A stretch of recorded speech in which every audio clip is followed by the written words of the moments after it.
Bonjour, aujourd'hui je vous présente les livres que j'ai achetés au mois de février et mars chez France Loisirs. J'ai acheté beaucoup de livres pour mes enfants. Donc tout d'abord je vais vous présenter Azuro, le dragon bleu. Avec le soleil ça fait un petit reflet, c'est pas terrible.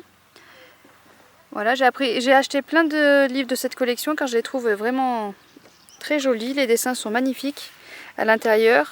La petite histoire n'est pas trop grosse. Pour un début de lecture, c'est très bien. Voilà.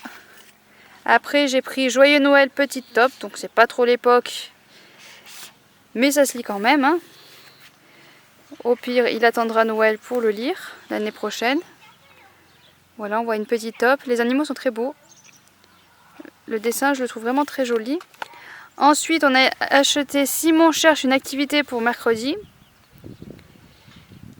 Donc c'est aux éditions France Loisirs, hein, vu que c'est à France Loisirs.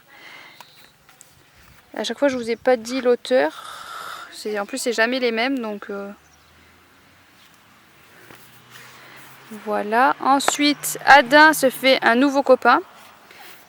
Donc je vous avouerai qu'on les a pas encore lus, donc je ne sais pas de quoi ça parle. Voilà, on a surtout flashé. J'ai surtout flashé sur les images qui sont très jolies. Ensuite, il y a Le loup qui dévorait le pays des contes. Donc le loup qui est assez connu, avec les trois petits cochons. Simon et Tête en l'air.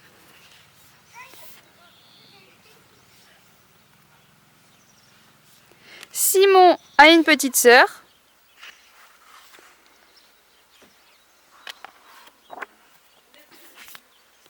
Un mensonge de trop pour Moustache.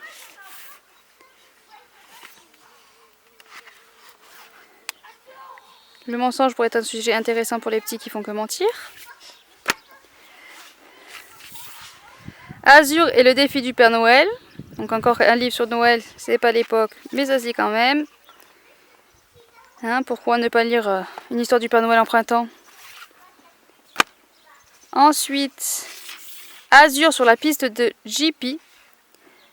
Donc Azur, c'est les livres vraiment qu'ils adorent avec le petit dragon bleu. Qui est trop mimi. Charlotte la marmotte.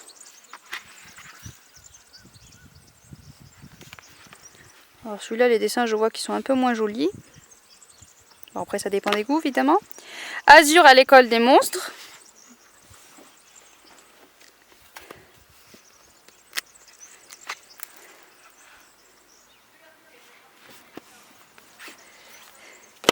Ah, encore à l'envers. Le loup qui voulait changer les couleurs.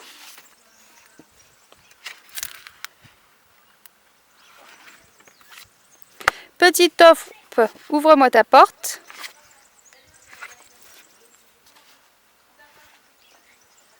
Alors celui-là on l'a lu et c'était vraiment très joli comme histoire. Il y a des gens qui viennent frapper à la porte de Petite Top. Simon le raton a une nouvelle maison.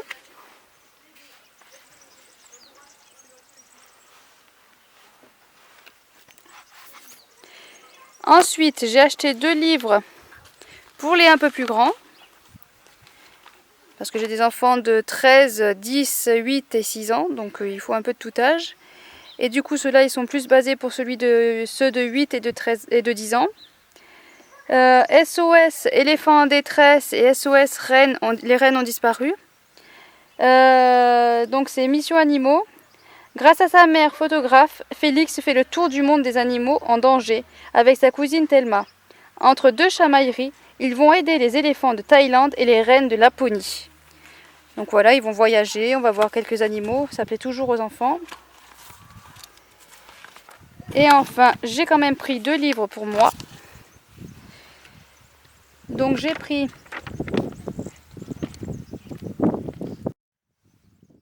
l'intégrale de Kayla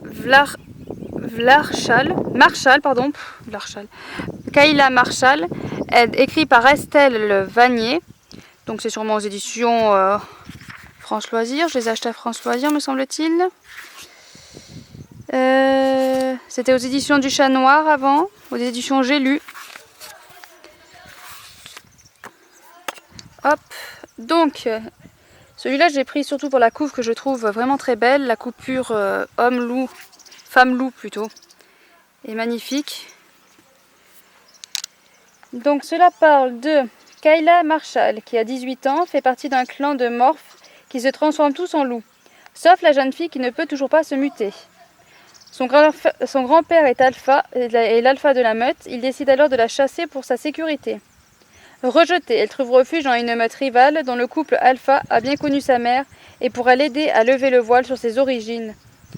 Voilà, donc on va découvrir cette trilogie en un seul livre étant donné que c'est l'intégrale. Il y a 1200 pages je crois. Voilà pour celui-là et j'ai pris BOA l'intégrale de Magali Laurent. Loterie funeste, le deuxième couple maudit et le troisième âme insoumise. Dans une société apocalyptique ravagée par un terrible virus, cela ont survécu les BOA, condamnés à se nourrir de sang humain à cause du vaccin qui les a transformés. Et quelques humains sont élevés dans leurs usines à sang. 6 de ces derniers ont été rendus immortels, condamnés à une souffrance éternelle et désignés comme gain de la grande loterie annuelle du BOA. Donc voilà, un récit apocalyptique, tout ce qui me plaît. Donc vu la grosseur, je repousse un peu étant donné qu'en ce moment j'ai pas trop le temps, 1400 pages. Mais dès que j'aurai un peu plus de temps, je vais m'attaquer à ce gros pavé. Voilà, c'est tout pour ces achats du mois de février-mars.